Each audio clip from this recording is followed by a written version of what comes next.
SSC chairman Siddharth Majumdar জানান, 14 তারিখের পরীক্ষায় 3.19 লক্ষ পরীক্ষার্থী অংশ নেবেন 636টি কেন্দ্রে। ওই দিন সকাল 10টার মধ্যে প্রবেশ বাধ্যতামূলক। স্বচ্ছ পেন, অ্যাডমিট কার্ড ও আইডি নিয়ে আসতে হবে। মোবাইল ইলেকট্রনিক ডিভাইস সম্পূর্ণভাবে নিষিদ্ধ।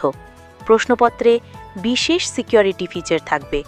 পরীক্ষায় অনিয়ম রুখতে কঠোর নজরদারি। আজকে যে কারণে আপনাদের আহ্বান করেছি, কালকে আমাদের একটা পরীক্ষা আছে এবং গুরুত্বপূর্ণ পরীক্ষা, তা সে বিষয়ে কিছু তথ্য অবশ্যই জানানো দরকার সংবাদ মাধ্যমকে এবং বিশেষ করে যারা পরীক্ষার্থী তাদের তো বটেই।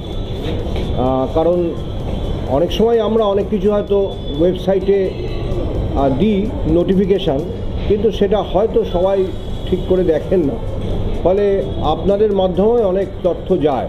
কারণ আপনাদের আমি অনুরোধ করেছিলাম আগেও যে 10টার সময় যে উপস্থিতি বাধ্যতামূলক এই ব্যাপারটা জানিয়ে দিতে, এবং আমি কৃতজ্ঞ যে অনেক চ্যানেল তারা স্ক্রোল আকারে সেটা দিয়েছে। আমি জানি না এখনও চলছে কি না, এটা অনুরোধ করব যে আপনারা এটা চালিয়ে যাবেন, যে স্ক্রোল আকারে একদম আজকে রাত অবধি বা কালকে অবধি।